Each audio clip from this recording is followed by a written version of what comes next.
Hello friends, स्वागत है आपका हमारे चैनल पे। आज जो टॉपिक लिए हैं वो है शिक्षा का अधिकार अधिनियम की विशेषता। पिछले वीडियो में हमने आपके शिक्षा का अधिकार के बारे में बताया था।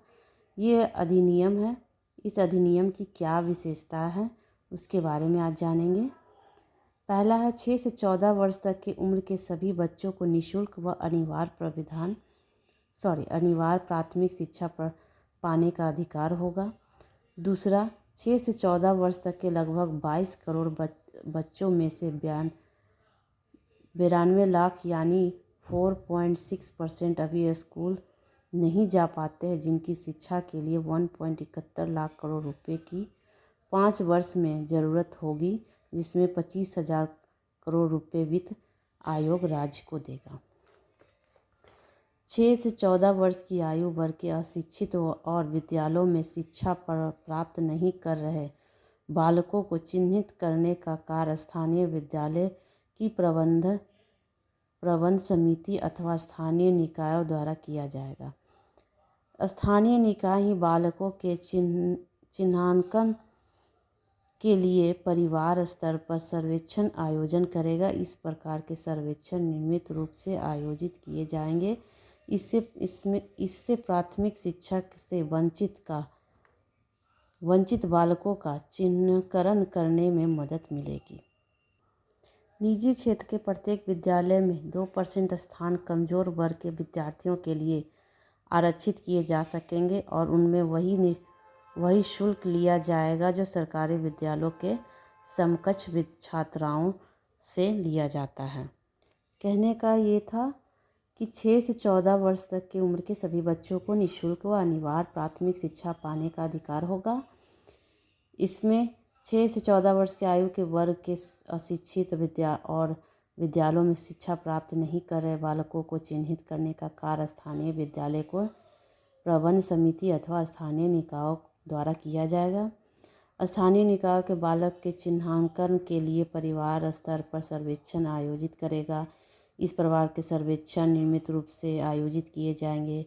इससे प्राथमिक शिक्षा से वंचित बालकों को चिन्हांकन करने में मदद मिलेगी। छठा पॉइंट, इस बच्चों को ना स्कूल फीस देनी होगी, ना ही यूनिफॉर्म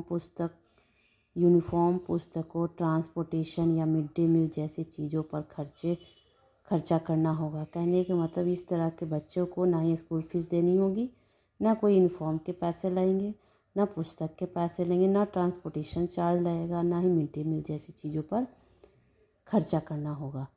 बच्चों को ना तो अगली कक्षा में पहुंचने से रोका जाएगा, ना निकाला जाएगा और ना ही बोर्ड परीक्षा पास करना अनिवार्य होगा।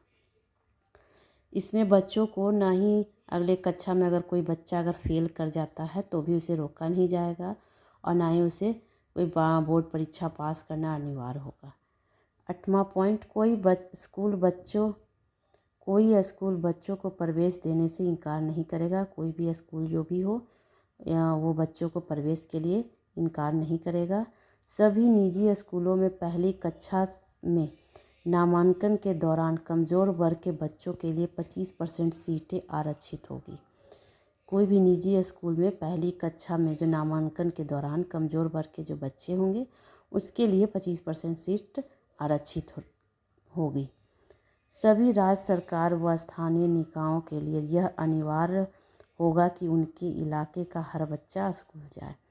कोई भी सरकारी और स्थानीय निकायों के लिए अनिवार्य होगा कि उनका बच्चा स्कूल जाए।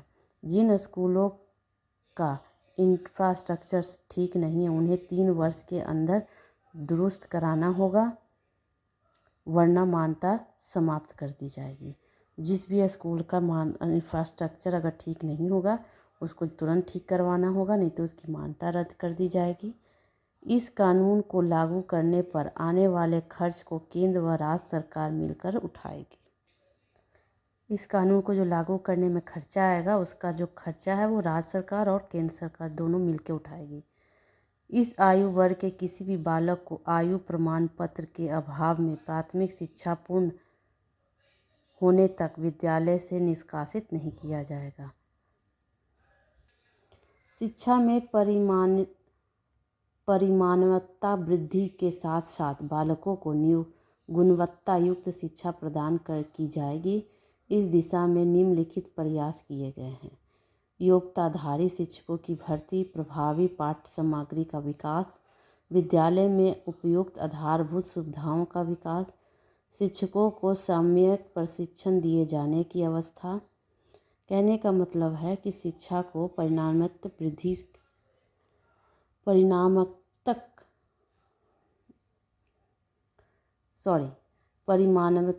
वृद्धि के साथ साथ बालकों को गुणवत्ता युक्त शिक्षा दी जाएगी, जिसके लिए ये 4 प्रयास किए जाएंगे। जिसके हो गया आपको शिक्षकों की भर्ती, योग्यता वाले शिक्षकों की भर्ती होगी, प्रभावी पाठ्य सामग्री का विकास होगा, विद्यालय में उपयुक्त आधारभूत सुविधाओं का विकास होगा और शिक्षकों को सामयिक प्रशिक्षण दिए जाने की व्यवस्था हुई। प्राथमिक शिक्षा पूर्ण करने वाले छात्र को एक प्रमाण पत्र दिए जाएंगे। अधिनियम में छात्र शिक्षक अनुपात 30% निर्धारित किया जाएगा। इस अनुपात को प्राप्त करने के लिए 12 लाख प्रशिक्षित अध्यापकों की आवश्यकता होगी।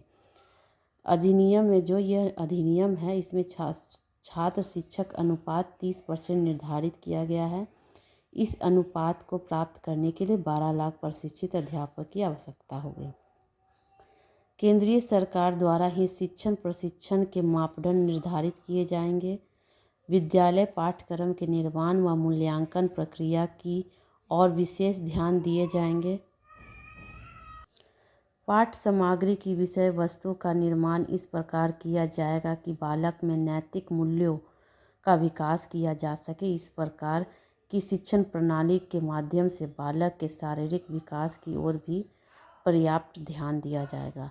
जो पाठ्य सामग्री होगी वो विषय वस्तु का निर्माण इस प्रकार किया जाएगा कि बालक के नैतिक मूल्यों का विकास हो सके और इसी प्रकार शिक्षा प्रणाली के माध्यम से बालक के शारीरिक विकास की ओर भी ध्यान दिया जाएगा। 20वां पॉइंट, विभिन्न शैक्षणिक गतिविधियों के माध्यम में बालक में ज्ञान की क्षमता का निर्माण व प्रतिभा के विकास की ओर और पर्याप्त ध्यान दिया जाएगा। शिक्षक द्वारा बालकों को किसी भी प्रकार की शारीरिक एवं मानसिक प्रताड़ना नहीं दी जाएगी। शिक्षक के द्वारा बालक के ऊपर कोई भी मानसिक दबाव नहीं दिया जाएगा। अधिनियम के अंतर्गत निजी ट्यूशन प्रवृत्ति को निषेधित किया गया है। इस अधिनियम का वित्तीय बोझ सरकार व राज्य सरकार के बीच 55:45 अनुपात में साझा किया जाएगा। जम्मू कश्मीर को छोड़कर यह प्रावधान संपूर्ण देश में लागू होगा। फ्रेंड, अगर आपको ये मेरा वीडियो अच्छा लगा हो तो प्लीज़ इसे लाइक ज़रूर कीजिएगा और शेयर भी कीजिएगा।